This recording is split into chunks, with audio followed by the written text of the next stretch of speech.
Hola, muy buenas tardes. Muy buenas tardes a todos quienes hoy nos acompañan. Primero que todo, quiero dar las gracias al doctor Oscar Solari, quien hoy dedicó unos minutos de su tiempo, después de su trabajo arduo que ha tenido últimamente, me imagino, para poder exponernos a nosotros, contarnos un poco sobre la evolución de los hallazgos imaginológicos en el coronavirus, que hoy en día estamos todos concentrado y a la expectativa de todo lo que está pasando día a día.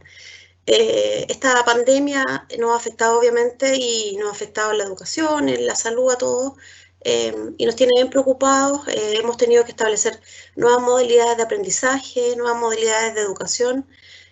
Nuestros seminarios que históricamente hacemos en nuestra escuela de salud, en la sede de Valparaíso, hoy se trasladaron a una forma virtual. Estamos ahora conectados a través de esta plataforma, pero también nos permite poder tener mayor cantidad de asistentes, mayor cantidad de participantes, y que podamos todos aprender un poco de todo lo que está ocurriendo. Todos sabemos que en salud tenemos que estar constantemente actualizados y hoy en día nos podemos dar cuenta de eso, ¿cierto? Quienes se titularon o egresaron hace poco hoy se están encontrando con una nueva realidad, una nueva forma de aprender, nuevas formas de cuidarse de infección intrahospitalaria, de cuidado de protección personal, etcétera. Así es que es bastante bueno en nuestra área mantenernos actualizados de todo lo que ocurre. Y para eso esta semana vamos a hacer un ciclo de charlas relacionadas con lo que está ocurriendo con el coronavirus, especialistas en imagenología, especialistas en laboratorio clínico, y también vamos a tener la participación de una matrona que nos va a contar su experiencia en los servicios de maternidad, de cómo han tenido que reinventarse y readecuar sus prácticas a diarias que tienen que llevar a cabo. Así es que yo le agradezco enormemente a Oscar por darse el tiempo de acompañarnos. No, espero que el día de mañana podamos contar con tu presencia y con tu participación en nuestra sede de Valparaíso en algún otro seminario. Eh, Sin lugar a dudas, tú mejor que nosotros estás súper actualizado de lo que está ocurriendo en el área de imaginología, bueno, todo lo que tenga que ver con radiografía y este tipo de procedimientos que afectan a los pacientes COVID. Así es que esperamos que esta charla sea interactiva, que tengan altas preguntas. Por favor, si tienen dudas al final de la exposición, vamos a tratar de coordinar que las preguntas sean acotadas para que nuestro expositor nos pueda responder y dar credibilidad a que todos puedan entender lo que estamos escuchando y, bueno, sacar a conclusión algunas de las cosas que nos va a contar hoy en día. Muchas gracias, Oscar, y seguimos conectados. Gracias. Hola, ¿me escuchan bien? Yo soy Oscar Solari, doctor de la Clínica Reñaca, servicio de imaginología. El tema que voy a presentar es la evolución de los hallazgos imaginológicos en COVID-19. En realidad es una muestra muy sucinta, muy corta de lo que ha pasado en estos últimos meses, ya que ha sido así una vorágine de información, de sucesos, de todo, y traté de resumir lo que más pude en el menor tiempo posible, ¿ya? Sin perder más tiempo, vamos a empezar. Antes que nada, quiero hablar de los conceptos que vamos a utilizar en esta presentación para los que no estén familiarizados con estos temas en radiología. Lo que es radiografía tórax convencional o simple, que se llama posterior anterior, OPA, y lateral, que es el estudio inicial en toda sospecha clínica de cualquier patología pleuropulmonar. ¿Ya? La densidad radiológica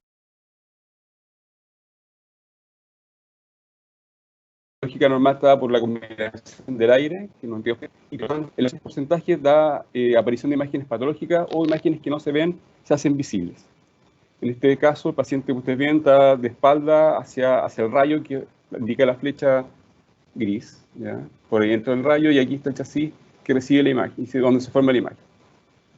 Esta es una de las, ¿cómo se llama? Un ejemplo de una radiografía posterior anterior, bien inspirada, bien tomada, sin rotación, sin nada. En el caso de la radiografía frontal, otro tipo de radiografía, es también tomada en forma portátil, un paciente que no puede estar de pie. Básicamente se toman las UCI, un paciente que no puede, como les dije, no estar de pie, y sirve para evaluar la colocación de vías vasculares, tubos endoluminales, evolución de patología, etc. ¿ya? En este caso el paciente está acostado, el rayo entra por anterior, no por posterior, como les mostré recién. ¿Ya? Una máquina portátil, aquí tiene ruedas. ¿Ya?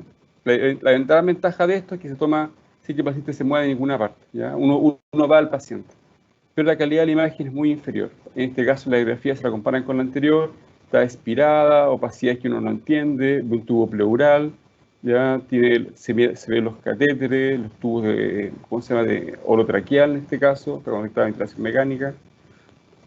Pero la gran revolución que tuvimos nosotros fue la tomografía computada, que es pensando en la radiografía de tórax, que es un estudio que muestra 3 dimensiones en 2 dimensiones. La tomografía computada hace estudio corte a corte de los pacientes, entonces nos quita una dimensión. Lo que hace es quitar la sobreposición de imágenes, ¿ya? Lo cual nos facilita mucho la evaluación de las estructuras que hay en el tórax, incluido el pulmón, obviamente, ¿ya? En este caso, aquí vemos la mesa, esta que se va moviendo, mientras se mueve va girando el tubo y se van tomando imágenes, ¿ya? Aquí en este tubo de rayos X, en esta imagen de aquí que va girando, se van adquiriendo imágenes ya en forma liquidal como una hélice, ¿ya? Como ustedes lo pueden ver acá. Y podemos jugar con esa imagen, con esa información adquirida, viendo tanto lo que es pulmón o como lo que es los tejidos blandos del tórax, en el caso que lleva una consolidación. Los conceptos que vamos a mostrar acá están dados por la sociedad Flaich, ¿no? que es un glosario, en el fondo, que es la que regula cómo debemos hablar unos con otros, dijéramos. Y lo primero que voy a mostrar es lo que es el virus esmerilado, que en radiografía es un área de tenue y mal definida aumento de densidad, con predefinición de estructuras vasculares del margen de los vasos, ¿ya? Y en escáner algo un poco diferente, que es un aumento tenue de densidad que preserva los márgenes de los vasos y los bronquios. En este caso un virus esmerilado, ustedes ven cómo se ve la fruta bien, pero a través de ella se ve borrosa, ¿ya? Este es un ejemplo, ¿ya? Un pequeño foco de virus esmerilado en un pulmón que el resto se ve sano, que puede ser tan pequeño como esta imagen, ¿ya? Y tan tenue como este, y eso hay que buscarlo, ¿ya? Signo del halo, un signo de tomografía computada, que es virus esmerilado, el que mostré recién, que rodea un nódulo o una masa. Básicamente esto, nódulo masa, rodeado por virus esmerilado en este caso. El signo del halo inverso, también un concepto de escáner o tomografía computada, que es un área redondeada de virus esmerilado que está rodeada por opacidad de consolidación completa o incompletamente. En este caso va al revés del anterior, aquí es virus esmerilado y afuera una consolidación. Acá también se ve otra en este caso. Patrón de empedrado o crazy paving, que es en la literatura inglesa. Concepto de escáner de tomografía, que es un engrosamiento de septos interlobulillares, que es como el esqueleto del pulmón, ¿ya? Y de las líneas intralobulillares sobre un área de vidrio esmerilado, ¿ya? Puede tener límites geográficos estas lesiones. Básicamente el empedrado de las calles, básicamente homologándonos a esto, se ve así, ¿ya? El vidrio esmerilado y vemos líneas entre medio, ¿ya? Que son septos interlobulillares y líneas intralobulillares. Y por último la consolidación, tanto en radiografía como en escáner, un aumento homogéneo de densidad pulmonar que borra los vasos y las paredes bronquiales y puede contener broncograma aéreo, que en el fondo es los bronquios se mantienen con aire dentro de esta consolidación. Por lo que mostraba al principio, una consolidación, aumento de densidad, visto en las dos ventanas, tanto de parénquima pulmonar como de mediastino, que decimos nosotros, ¿ya? Con un pequeño broncograma aéreo en su interior. Lo que quise hacer yo en esta presentación es como un pequeño resumen de las publicaciones que se hicieron. A partir de febrero se hicieron, en puro febrero, 200 publicaciones o más sobre la descripción de los hallazgos en COVID-19. ¿Ya? Unas más importantes que otras, pero básicamente fueron mostrando cómo se fueron agregando signos, ¿ya? Que a nosotros nos fueron ayudando cada vez más. La primera publicación que vimos fue esta. Me tapa aquí esto, no sé si lo puedo sacar. No lo puedo sacar. No.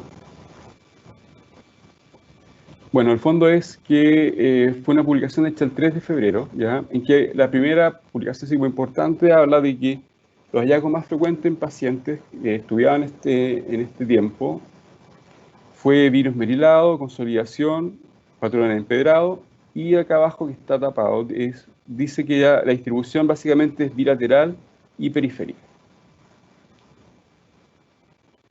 En el siguiente trabajo del 15 de febrero, avanzando en el tiempo, se comparó el COVID-19, ese tiempo todavía era SARS-CoV-2, SARS-CoV-2 se comparó con el SARS, obviamente tal, y con el MERS, ¿ya? También otros dos tipos de coronavirus, y la conclusión de este trabajo fue que los hallazgos eran variables y no específicos y sobreponían a los hallazgos que ya estaban descritos en SARS y MERS, las epidemias anteriores, 2002 y 2013, ¿ya?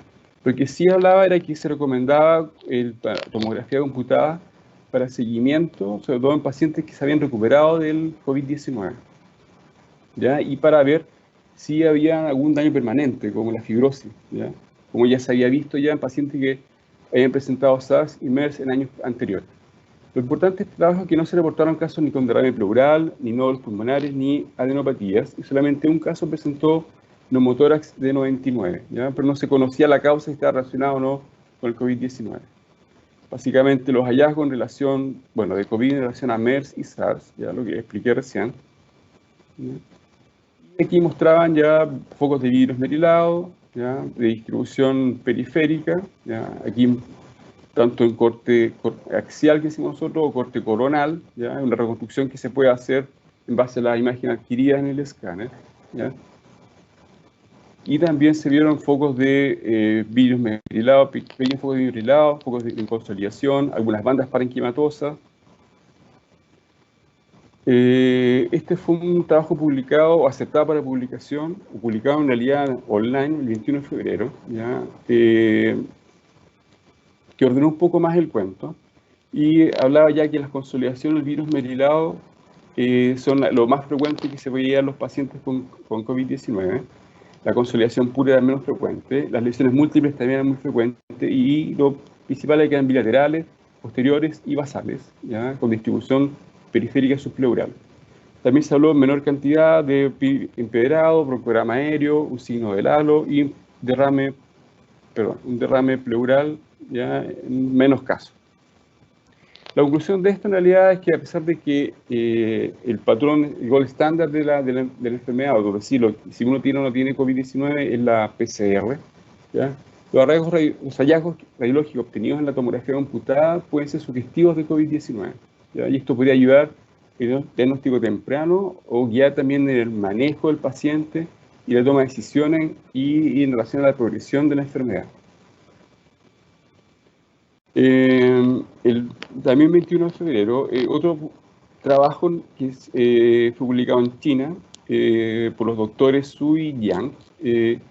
La gracia de este equipo es que hicieron como una metaanálisis de lo que se había publicado hasta febrero de ese año, de los hallazgos publicados. Entonces, la CERAM es la Sociedad Española de Radiología, tiene un club bibliográfico y ellos estudiaron este trabajo, ¿ya? Y mostrando los signos que habían encontrado hasta esa fecha, descritos a nivel mundial, dijéramos, de COVID-19. Una radiografía, en rojo vemos la radiografía, obviamente, una radiografía anteroposterior, múltiples opacidades periféricas con pequeños focos de consolidación y áreas de virus metilado marcados en rojo, ¿ya?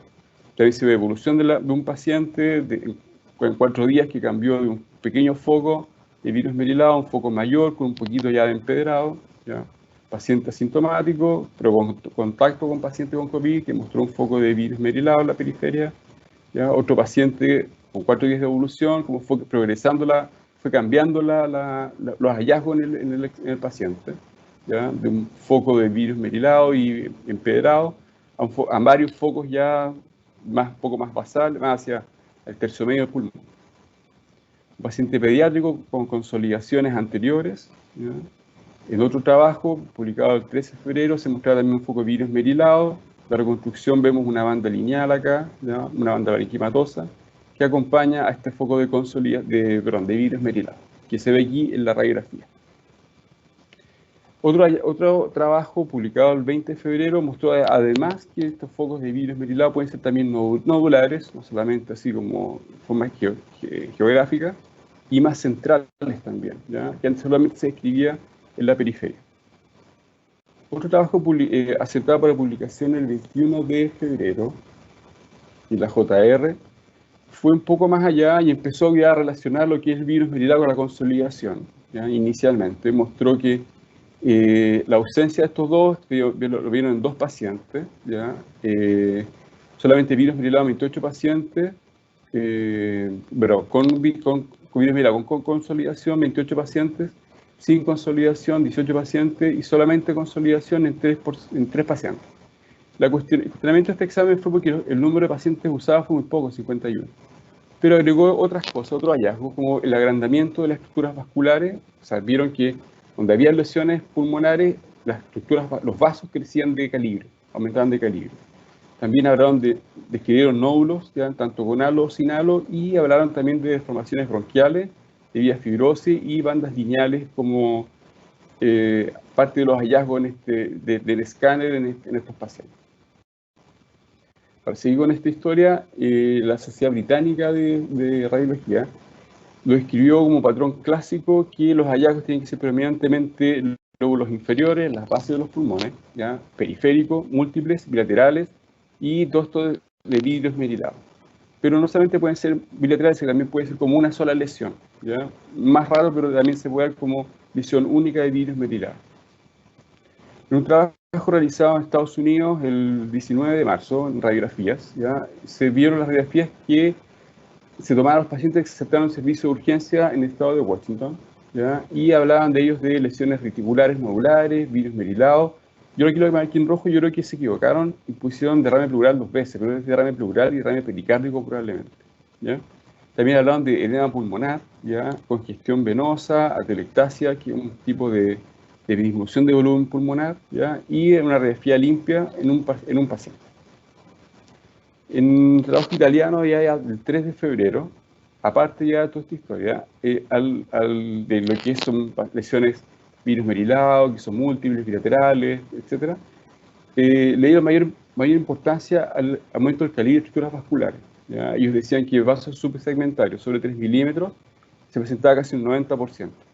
También hablan de que había adenopatías, casi un 60%, bronquiectasias y derrame pericárdico y derrame pleural. ¿Ya? Básicamente vemos los focos de virus merilados, periféricos y algo centrales, el aumento del calibre de estructuras vasculares subsegmentarias, ¿ya?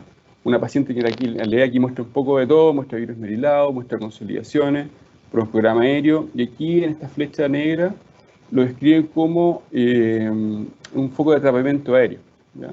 Ahí, justo ahí. Que eso sí no va a ir cambiando, sino que después yo los voy a mostrar. Y en la foto de al lado vemos un aumento del calibre de estructuras vasculares. Si lo comparamos con estructuras al mismo nivel, vemos que son de mayor calibre que las restantes al mismo nivel del pulmón.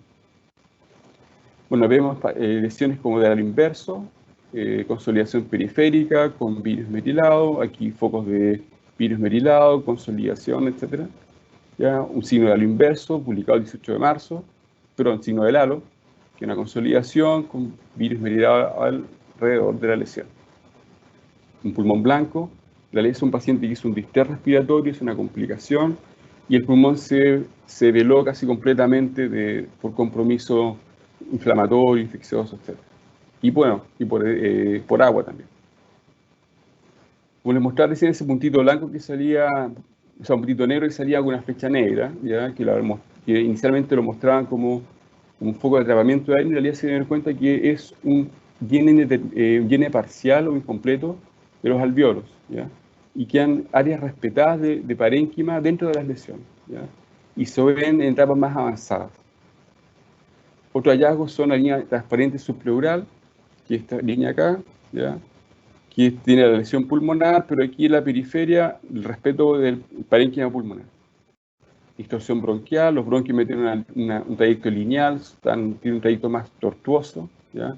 Líneas subpleurales, ¿ya? En este caso paralelas a la pleura, signos de la red de araña, y en la mezcla son lesiones de virus merilado, básicamente, algunas consolidaciones, como en este caso, triangulares con base en la pleura, que asociado a engrosamientos de septo interlobulillares producen como una tela de araña, una red de araña. Yo personalmente nunca lo he visto, pero está descrito. También se habla de engrosamiento de la pleura, ¿ya? Si ustedes se dan cuenta, son dos cortes al mismo nivel, ¿ya? Tanto en ventana pulmonar como parénquima, y se ve un engrosamiento de la pleura aquí, ¿ya? Lo normal es esto, en el fondo, que no se vea. Pero aquí se ve un pequeño engrosamiento de la pleura con una pequeña tracción en las zonas de lesiones pulmonares. El 10 de marzo se hizo otro estudio, en realidad, comparando la sensibilidad de la PCR, que en ese minuto alcanzaba el 60-70% de los casos, con el escáner, la tomografía computada, que estaba en el 56 a 98% y una especificidad de un 25%. Se compararon los resultados de pacientes, de radiólogos, 3 radiólogos chinos y 4 radiólogos norteamericanos. La sensibilidad de los chinos variaba entre 72 y 94% y la especificidad entre un 24 y un 94%. De los radiólogos norteamericanos variaba entre 73 a 93% y la especificidad de 93 a un 100%. ¿Ya? El día 27 de marzo se publicó otro trabajo, también comparando ahora la radiografía con la PCR, en que la PCR inicial tiene una sensibilidad de 91% y la radiografía alcanzaba un 70%. 3 días después, en Corea del Sur, se hace un estudio comparando radiografías con escáner todo el mismo día, y la sensibilidad es bastante baja, solamente el 25%, y la especificidad un 90%. ¿Sí? Eso es en cuanto a la descripción de los hallazgos, a rasgos generales, ¿ya? Lo más importante.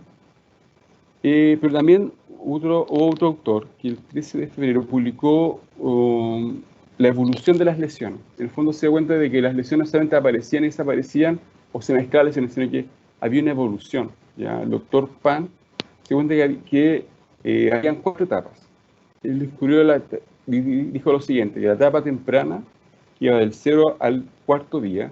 Para nosotros el día 1 es el día que empiezan las molestias, las que sean, pero que empieza el cuadro clínico. En ese día él podía ver virus merilado, que podría ser único o bivasal. La etapa progresiva, la etapa siguiente, que iba entre el 5.º al 8.º día, que se ve virus merilado, un empedrado, como muestra al principio, y consolidación.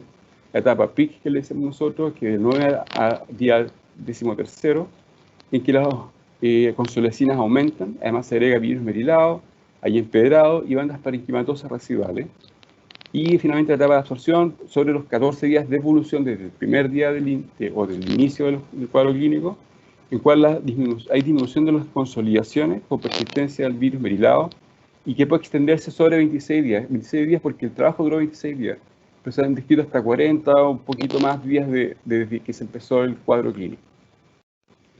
Como ejemplo, dijéramos, está numerado A, B, C, D, está deleteado en realidad. Vamos viendo como de virus merilado pasando a empedrado, focos de consolidación con aumento del número de las lesiones, y cuando empieza la regresión ya empiezan a aparecer las bandas parenquimatosas, ¿ya? Y a disminuir el número y la extensión de las lesiones. Y hay una complicación porque la paciente ya empieza a mostrar de nuevo empieza a mostrar lesiones consolidantes, hay consolidaciones y bandas gruesas.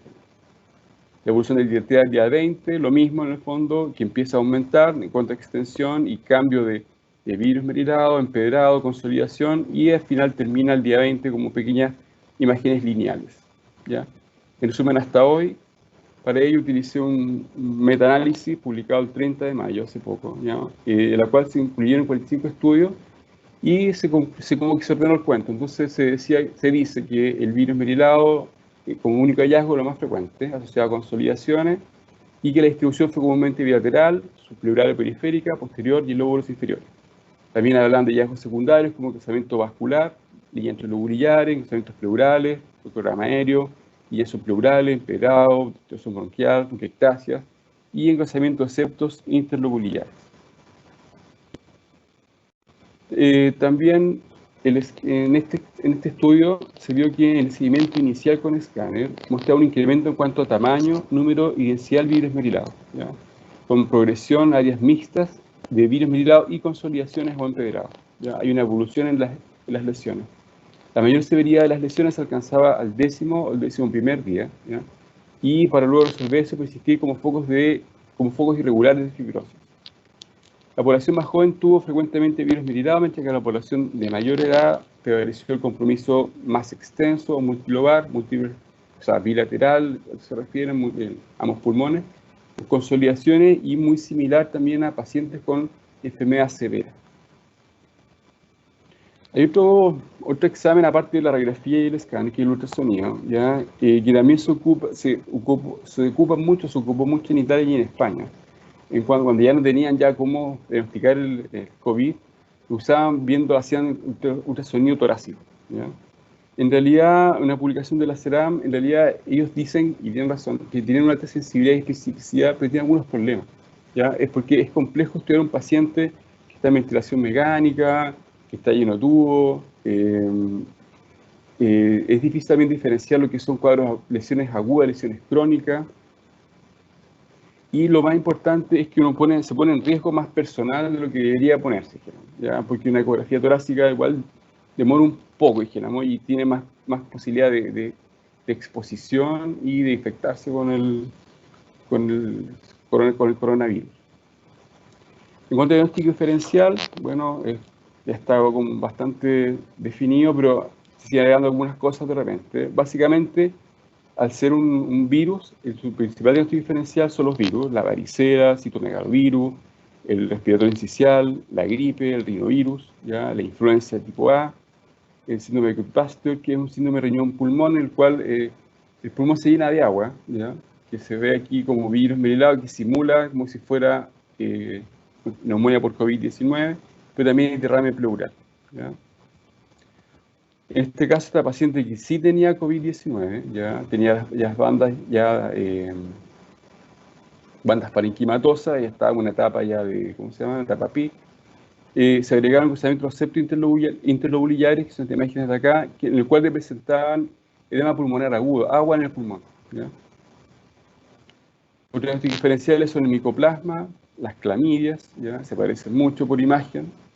¿Ya? Y otra cosa más, la neumonía organizativa, que es un tipo de neumonía intersticial de causa como probablemente autoinmune, ¿ya? No es infecciosa, pero sí acompaña muchas cosas, acompaña neumonía, acompaña infecciones, acompaña alteración de cualquier origen, ¿ya? Y se parece mucho a las neumonias por COVID-19. Otros diagnósticos diferenciales son la reacción a drogas, medicamentos, la hemorragia intrapulmonar, intraalveolar, el enfermedad del tejido conectivo, como el lupus en este caso, ¿ya? O neumonias por aspiración, que también se parecen mucho. Cabe recalcar que en esto hay que ser bien preciso en cuanto a la clínica y laboratorio, ¿ya? Eso nos ayuda bastante a diagnóstico diferencial. Lo que pasa es que el pulmón es muy específico para responder y frente a distintas agresiones responde igual. Entonces, lo que nos puede hacer la diferencia es el cuadro clínico y laboratorio. Nos ayuda bastante a nosotros a decir qué podría ser lo que está afectando el pulmón en ese momento. Las complicaciones son muchas, ¿ya? Obviamente la neumonía, las comorbilidades, el manejo. Pacientes diabéticos, hipertensos se descompensan al tener COVID-19. Hablamos de estrés respiratorio, embolismo venoso, ¿ya? Que es uno de los pilares de la enfermedad también, en la parte vascular.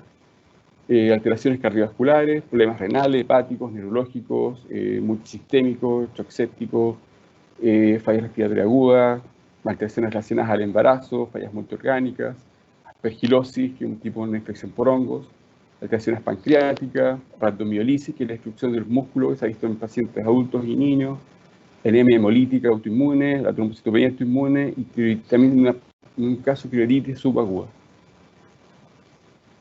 Las controversias, aquí en este caso hay muchas, ¿ya? El tema era cuándo y cómo se debe usar la radiología, sea la radiografía o escáner, de los protocolos de evaluación de los pacientes sospechosos o con COVID-19. En una publicación hecha, me parece que el 30 de marzo de este año, en la revista europea de radiología, un autor chino, de apellido Li, ¿ya? Dice que él publicó que fue presentado este cuadro, que tengo acá en blanco, el 3 de febrero, al responsable de políticas de salud del estado de Hubei, la ciudad de Wuhan, ¿ya? Y que el 4 de febrero el Servicio Nacional de Salud agregó temporalmente la tomografía como criterio diagnóstico. Si lo ven ustedes, no voy a mostrar todo obviamente, pero lo que quiero mostrarles es que desde el inicio del diagnóstico de la sospecha del paciente se incluye un escáner o una radiografía, pero preferentemente inician con escáner. Y que eso les ayuda mucho a hacer diagnósticos de COVID y ayudar a los pacientes. El 16 de marzo, la Sociedad Británica dice que no le da un rol de diagnóstico a la tomografía computada en el COVID-19, a menos que el paciente esté muy comprometido, ¿ya? O que la PCR no sea obtenida en ese minuto, ¿ya? La imagen, sea la radiografía o el escáner, pueden guiar al manejo y la toma de decisiones del paciente, ¿ya? Y también puede mostrar complicaciones y diagnósticos alternativos al COVID-19. En este caso, la Sociedad Británica mostraba que pacientes seriamente enfermos, ¿ya?, o estables empezaban con radiografía y el escáner lo presentaban acá, ¿ya?, cuando tenían dudas por lo que veían en la radiografía. El Colegio Americano de Radiología publicó el 11 de marzo, en el fondo como dando más que directrices, como limitaciones al escáner, en el fondo que solamente se debía usar en algunos casos, y lo que ellos le daban más importancia era a las radiografías portátiles, en el fondo que no trasladar al paciente al servicio radio, sino que la radiografía portátil fuera servicio de urgencia, o estuviera al paciente y se tomara ahí ¿cómo se llama?, la radiografía para no exponer a la gente de radio a la infección, ¿ya? Pero el 22 de marzo, unos días después, dio un poco más de manga ancha, en el fondo, diciendo ya que queda como a criterio del médico tratante ver si o no pedía escáner al paciente que se estaba evaluando. Una publicación hecha el 6 de abril, perdón. La pregunta era, de la publicación era qué tan buena era la radiografía para la detección del COVID-19. En realidad tenía una baja sensibilidad y una alta especificidad, ¿ya? Era operacionalmente más complejo hacer un escáner que una radiografía, la radiografía era más fácil, ¿ya? Tiene una menor sensibilidad que la PCR y que puede mostrar lesiones asimétricas o difusas similares a neumonias por otros coronavirus, como un diagnóstico diferencial de lo que uno estaba viendo. También no hay que olvidarse que los primeros 2 días, generalmente los exámenes pueden ser negativos, tanto la radiografía como el escáner, ¿ya? En el trabajo que le mostré al principio de Estados Unidos, que es la Universidad de Washington, que puede mostrar opacidades nodulares, reticulares, bilaterales, irremediables, etc.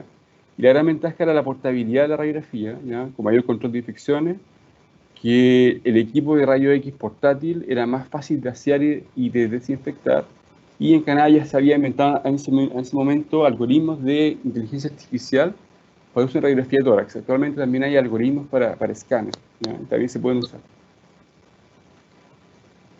El 7 de abril de este año, la sociedad Fleischner hizo un consenso multinacional en el cual decía que la imagen no estaba indicada para todos los pacientes, sino que en realidad para los pacientes que estaban con una enfermedad moderada severa o que estaban empeorando en su cuadro respiratorio, ¿ya? En otra revista, en la Radiology Business, hizo una interpretación de lo que se decía en cuanto a indicaciones de sociedad Fleischner, y ahí básicamente era eso, en el fondo, que no usar el escáner o las imágenes de inmediato, sino que cuando realmente se necesitaran, ¿ya? Moderado, severo, o pacientes complicándose, ¿ya? O que si no había, o si había poco recurso, como el escáner, se podría preferir la radiografía, ¿ya? A menos que un empeoramiento respiratorio justificara el uso de la tomografía computada. Y por último, les quiero mostrar que aquí en Chile, nosotros el día 26 de abril, en nuestros casos confirmados, se utilizó el escáner como método de paciente confirmado. Se decía paciente sospechoso, pero más que características en tomografía computada, en escáner, se obtenía como caso positivo, ¿ya? O se consideraba un caso positivo COVID-19. Que eso cambió al día 20 de abril, el cual el caso confirmado pasa a ser una persona que es un caso sospechoso y se hace un examen de PCR con resultado positivo. Básicamente les quería mostrar algo bien sucinto, bien corto, porque en realidad el estudio para leer de imágenes demasiado. Y no sé, de 300, 400 publicaciones, unas buenas, otras malas, pero en realidad lo que hemos estado haciendo es probar y utilizar lo que pensamos que nos puede servir, ¿ya? En mi trabajo, estoy en la clínica, hemos usado básicamente los protocolos, hay también signos de gravedad, hay signos que se ocupan para pacientes que están en la UCI, ¿ya? Los signos de evolución, y eso nos ha servido bastante, ¿ya? Sobre todo para descubrir, para determinar en muchos casos qué paciente queda hospitalizado y qué no queda hospitalizado, ¿ya? Les quería mostrar esto, fue lo más corto que pude, ¿ya? Tengo otros trabajos, obviamente, que hablan más extensamente de cada cosa, pero fue lo más corto que pude hacer. Si tienen preguntas y dudas, yo se las responderé hasta donde pueda. Ya se puede escuchar. Oscar, Dígame. Oscar, acá, Cecilia. Sí, lo que más me sorprende es la cantidad de estudios y trabajos que se ha realizado desde entre enero prácticamente a la fecha y cómo ha ido cambiando de un día a otro. En el fondo uno lo ve en la tele que también se habla de que un día se interpreta de una forma, otro día se Sí. interpreta de otro. Incluso la Organización Mundial de la Salud ha tenido que hacer algunas modificaciones. Bueno, y eso también demuestra lo rápido que avanzamos y que avanzan en salud y lo rápido que todo puede ocurrir. Y que es súper interesante para que nuestros alumnos mantengan siempre esta información y siempre estudiando, siempre manteniéndose al día. Lo que pasa es que aquí hay que estudiar todos El los días. siguiente ya tiene O que ser un sea, curso. ya, Exacto, todos los días. todos los días. Impresionante, Sí, impresionante. sí. Y con el Y además, coronavirus uno lo ve en la... Claro, ¿sí? lo que pasa es que, por ejemplo, yo me fui informando antes que llegara a Chile de colegas que estaban en Europa, cómo iba la cosa, entonces nos fuimos preparando antes, ¿ya? Agarrando toda la información posible y empezar así a decir, bueno, qué sirve, qué no sirve, ya qué es real, qué es no real, porque hubo de todo en realidad. Ya no sé, porque como no había información, no había cómo, de dónde agarrarse. Entonces, uno interpretaba todo como COVID o que no era COVID y con el tiempo se fue demostrando qué servía y qué no servía, ¿ya? Y eso nos está sirviendo ahora a nosotros, ya bastante, ¿ya? Sobre todo en lo que en nuestro trabajo diario. Vemos pacientes COVID, bueno, todos los días están llegando ahora, y uno, dos, tres, cinco, y más a veces. Yo Claro, trabajo en una clínica privada, en los hospitales, mucho más. ¿Ya? claro, tú estás en la clínica Reñaca, ¿verdad? Sí, Ahí mi pregunta va dirigida un poco, bueno, en Duoc nosotros tenemos la carrera de técnico en laboratorio clínico de oncosangre, técnico de enfermería y técnico en radiodiagnóstico y radioterapia, que me imagino que es alguien que trabaja contigo constantemente en el equipo de trabajo, en los turnos. Entonces, mi pregunta ahí es el rol que cumplen ellos en toda esta, que en el fondo uno se lo imagina, lo ve desde afuera, pero para que ellos que hoy día yo, en esta charla hay muchos de nuestros alumnos conectados y nuestros titulados un poco entiendan el rol o lo que a ellos en el fondo les va a afectar o van a tener que lidiar con esto cuando salgan a trabajar. Muchos de nuestros nosotros, alumnos y titulados ya están viviendo esto, me imagino. sí, pero los TENS para nosotros son fundamentales, en el fondo, son primera línea en los pacientes. En el escáner, en radiografía, cuando yo hoy día, bueno, hoy día hay que hacer ecografía a pacientes con COVID, hay un TENS conmigo, me está ayudando, ¿ya? Ellos están directamente relacionados con los pacientes, los tocan, los mueven, ¿ya? Entonces, si no se protegen bien, se pueden infectar, ¿ya? Hay que cuidarlos, ellos saben cuidar también, pues ya son grandes, ¿ya? Pero igual son fundamentales para nosotros el trabajo de ellos, ¿ya? Yo informo, yo estoy detrás de los escáneres, estoy en la pantalla sentado tranquilo, y dije, no. Pero muchas veces los que dan la cara son ellos. Ellos se enfrentan al paciente, ¿ya? Claro, Es duro en el principio, o sea, igual uno se complica. Dice, no tengo miedo, pero sí da miedo, o sea, viene a infectarse, ver los pacientes todos jodidos, complicados, ¿ya? Pero es lo que antes uno de, elige. claro, mira, antes de pasar a las preguntas que las va a leer nuestro coordinador, Eduard Castillo, que es nuestro coordinador de práctica y que trabaja con nosotros en la escuela, mi última pregunta ahí es como a modo general. Quizás hoy todavía no se tiene claridad de eso, pero a modo general, porque uno lo ve como si yo fuera paciente. ¿Qué tan dañado queda un pulmón de un paciente COVID? Porque yo veo tu exposición y claro, hay una diferencia significativa entre un paciente, entre comillas, sano y un paciente Mm. que tuvo o tiene COVID, pero en un futuro, en el fondo, ¿tú ya podrías Soy- más o menos decir qué tan sí, dañado? mm, todavía, o sea, hay trabajo y hay trabajo de eso ya. Hay un par de trabajos ya bastante serios. Lo que pasa es que cuando fue el SARS y el MERS, también fue el coronavirus el año 2002-2013, muchos pacientes se han ido siguiendo. Los del 2002, casi 18 años hasta hoy día, y algunos hicieron fibrosis pulmonar, ¿ya? Con todo lo que eso implica. Entonces, se espera que muchos pacientes de estos que tenemos ahora y que salgan que sobrevivan, dijéramos, que salgan bien de esta infección de ahora, Algunos van a ser probablemente fibrosis pulmonar, ¿ya? Dentro de sus Wow. complicaciones. ¿Ya? Claro, y No, ahí, es que no ha pasado mucho tiempo, entonces han pasado 6 meses, claro, ¿no? 7 meses. Entonces todavía no claro, tenemos la evolución de años, dijéramos, hasta saber qué va a pasar, hasta ¿no? saber que, claro, hasta saber. Claro. Y la Pero- última, antes de que se me empiezan a ocurrir ideas, o sea, ¿Ya? dudas que me surgen, ¿Ya? eh, a veces lo que uno ve en la tele, ¿cierto? Los informes, el paciente falleció por un daño renal, un daño hepático Sí, o sí, una falla multisistémica, ¿cierto? Yo me imagino sí. que esto es por la falta de oxigenación a raíz del daño pulmonar, ¿cierto? Lo que pasa es que el virus también ataca distintos órganos directamente, ¿ya? Ah, ese Ataca, otro, claro, ya. ya, ataca corazón, ataca riñones, ¿ya? Entonces también por eso el virus tiene como tres patas en el fondo. Una pata que es la infección en sí, la inflamación y las alteraciones vasculares, tanto arteriales como venosas. Entonces produce trombosis venosas, trombosis arteriales. eh, hay publicaciones de infartos intestinales, por ejemplo, infartos cardíacos, infartos cerebrales, infartos renales, falla renal, ¿ya? Se han descrito incluso casos de pancreatitis también asociados a COVID-19, ¿ya? Este famoso Kawasaki que apareció hace poco en los niños también, que es una cosa muy rara, ¿ya? Y que ahora se está yendo más frecuente a raíz de este virus. Entonces, también es complicado. Y es difícil pillarlo para nosotros. Por ejemplo, clínicamente, uno dice, hay pacientes respiratorios y no respiratorios. Hemos tenido pacientes con cólico renal, pacientes con diarrea, pacientes con infartos cerebrales, que son COVID, ¿ya? Que su origen fue COVID. Entonces, es difícil decir, bueno, Sí. hacerle a todos los pacientes exámenes, a todos manejarlos así ¿cómo se llama?, con protección, es difícil. Y es caro, o sea, no, es complicado.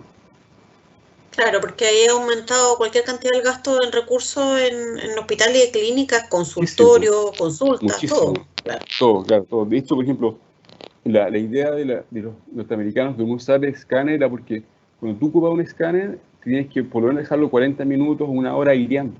Hay que limpiarlo, hay que desinfectarlo y dejarlo aireando.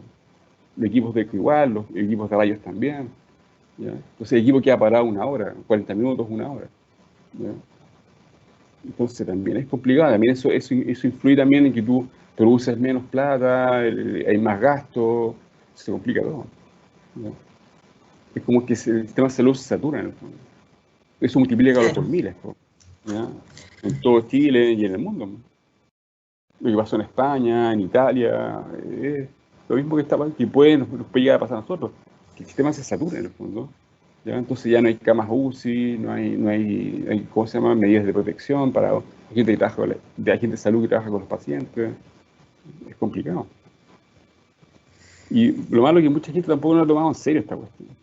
Sí, claro. Y ya, eso también es otro tema también, ¿ya? Y bien importante. Gracias, gracias, Oscar. Ahí, Edward, me parece que tiene unas preguntas. Sí, no sé si me escuchan muy bien. Sí, Agradecerle sí, una vez bien. más, doctor, por su tiempo. Y sí, la verdad que en la sala de chat hay varios alumnos y bueno, participantes que tienen algunas preguntas. No sé si los participantes pueden visualizar cada uno de las preguntas hechas en la sala, pero vamos a hacer algunas en relación a lo que el doctor nos ha expuesto. ¿Se podría solo con una tomografía diagnosticar COVID o si hay que contar con PCR? Y pregunta uno de los Ya, no. participantes de la charla. El gold estándar es la PCR, ¿ya? Siempre, ¿ya? Es la que dice si uno tiene o no tiene la infección. El tema es que cuando no hay PCR, ¿ya? ¿Qué usar en el fondo? ¿Ya?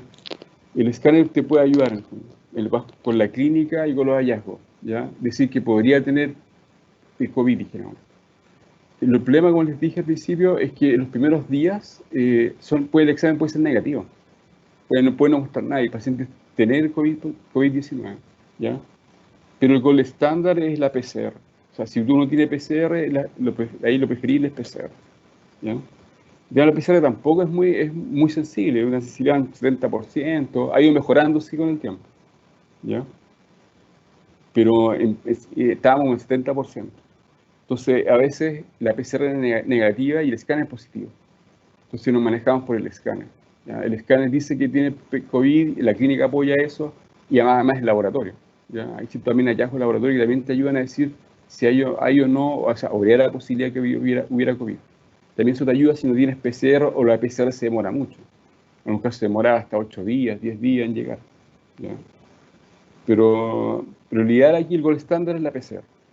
Bueno, listo, doctor, gracias. Otra pregunta que indican acá. ¿Se realizan controles con TC a los pacientes positivos posterior a los 14 días de evolución? Estoy viendo tal cual como transcribieron, la verdad puede ser. Sí, no, está bien, no, si la pregunta está bien hecha, ¿no? Sí la entiendo. Lo que pasa es que se supone que un paciente que está dado de alta, que estuvo hospitalizado, de alta, debería tomar un escáner o una radiografía, ¿ya? Para que quede como base para futuras evaluaciones. Si el paciente se complica o hace fibrosis, tener esa radiografía de base en el fondo, o ese escáner de base, para futuras comparaciones, ¿ya? Es lo ideal, dijeron. Debería hacerse. No todos lados se hace, dijeron, pero es lo ideal, ¿ya? Porque siempre el temor que hay ahora, como me contaban al principio, es que haya complicaciones posteriores a los años, dijeron, ¿ya? Y que lo que se ha visto con el SARS y con el MERS es la fibrosis pulmonar, ¿ya? Entonces, si uno ve una evolución hacia la fibrosis, bueno, que ahí derivarlo a un broncopulmonar y que lo manejen ahí con medicamentos, etc. ¿Ya? Debería hacerse, ¿no? Pero no en todos lados se hace. Bien, doctor, otra pregunta más. ¿Todos los pacientes con COVID-19 positivos quedan con daños en los pulmones? Consulta una alumna nuestra.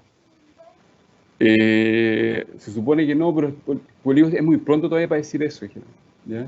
Llevamos 6 meses, 7 meses de infección, de enfermedad. Algunos quedan con fibrosis, otros quedan sin nada, quedan totalmente sanos, ¿ya? Entonces, una respuesta que todavía le faltan como años para responderse, ¿ya?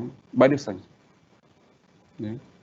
Porque uno va a dar la fibrosis, pero también pueden haber otras complicaciones, ¿ya? Que no sabemos qué es lo que va a aparecer en el futuro, ¿ya? El tiempo lo va a decir. Con respecto a la bioseguridad, ¿qué elementos de protección están utilizando para evitar los contagios del personal de salud que trabajan en en el servicio de rayos? Bueno, básicamente, ahora, guantes, pechera, máscara, ¿ya? Máscara completa, ya también la mascarilla, obviamente, ¿ya? Ojalá la N95, botas también, ropa especial, ropa desechable, todo desechable, ¿ya? Para no tener contacto directo con el paciente, o si hay ¿cómo se llama? Eliminación de gotitas que caigan en estos elementos que son desechables y no en el paciente, y no en el personal de salud, ¿ya? Lo que ocupo yo también, ¿ya? También ocupo gorro también, gorro desechable. Y también te enseñan a cómo colocártelo, cómo sacártelo también para no contaminarte. También es importante porque uno puede evitar la contaminación, pero a sacarse, contaminarse con las secreciones, ¿ya? Hasta ahora en ninguno de rayos nadie se ha contagiado en nuestra gente. Hemos estado cero pacientes contagiados. Así que eso ha sido un gran logro. En algún momento de la presentación, dice una alumna, nos mostró que los órganos afectados presentaban dilatación de los vasos. Mi pregunta va, ¿a qué consecuencias traerá esta dilatación de los vasos a los pacientes en un momento de recuperados de COVID? Si se presentan daños al momento de tener COVID, esta dilatación de los vasos podría traer secuelas permanentes. Lo que pasa es que a nosotros nos ha ayudado bastante ese signo. Es un signo de que las lesiones y los vasos se dilatan. Hay dos explicaciones. Una porque hay hiperemia, como que se llena mucho de sangre la zona inflamada, ¿ya? Y otro por la inflamación per se, que inflama los vasos y los agranda. Hemos visto que cuando los pacientes se van mejorando, estas dilataciones van desapareciendo, ¿ya?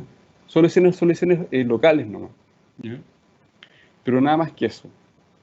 Hay otro tema así con el tromboembolismo pulmonar, pero eso como que ya es otra cosa, ¿ya? Cuando hay trombosis en las arterias pulmonares, que ahí los vasos se agrandan y están tapados, por trombo. Que eso sí que es una urgencia y hay que tratarlo rápidamente, ¿ya? Pero ese es otro tema, Pero las lesiones en sí que yo les mostré se van recuperando con el tiempo, ¿ya? Se van desinflamando en el fondo o la hiperemia va disminuyendo, ¿ya? Bien, para ir de pronto cerrando con otra pregunta más, ¿el escáner que toman en los pacientes COVID se utiliza en medio de contraste? Indica... Ya, bueno, inicialmente no. ¿Por qué no? Porque el medio contraste aumenta la densidad de los pulmones y puede tapar focos tenues de vidrio esmerilado. Si está empezando la infección, el contraste lo puede tapar, ¿ya? Y no verse. Por otro lado, si uno tiene la sospecha de que el paciente tiene un trombolismo, un TEP, un trombolismo pulmonar, ¿ya? Que el dímero D esté muy alto, vamos como en 2600 más o menos, de unidades por, ¿cómo se llama? De examen, ahí uno debería usar contraste general, pero en general no debería usar contraste inicialmente.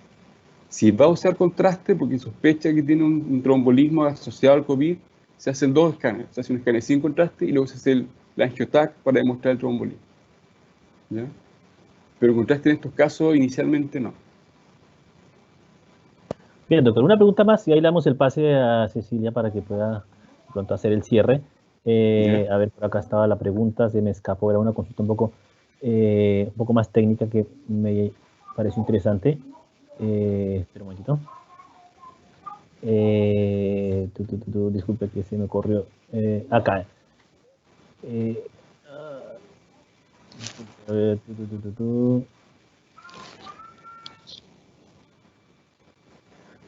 No, solamente la pregunta que volvió a salir repetida es sobre el medio contraste en paciente COVID.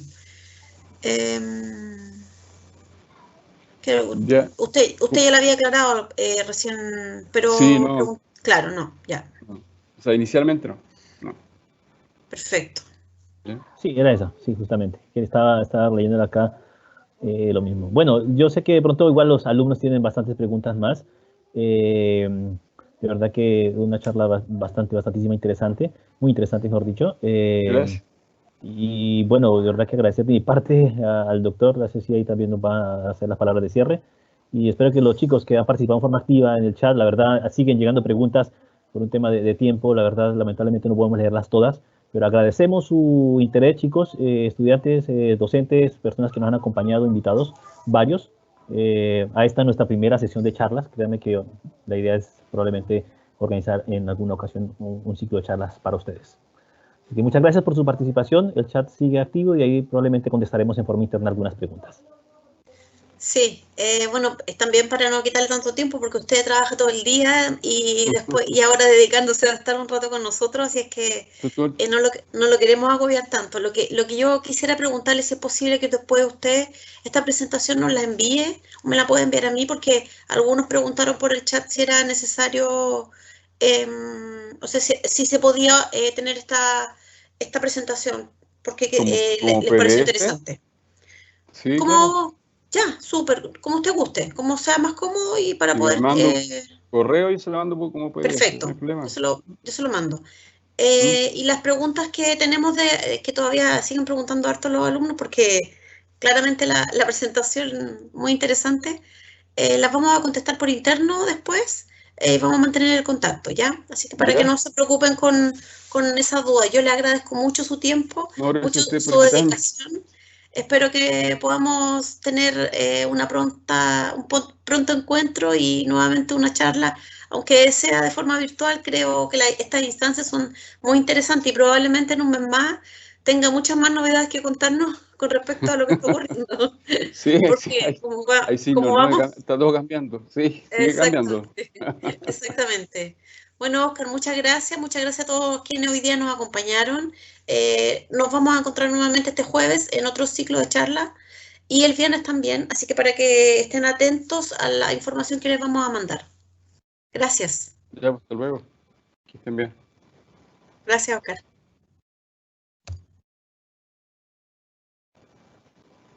A ver.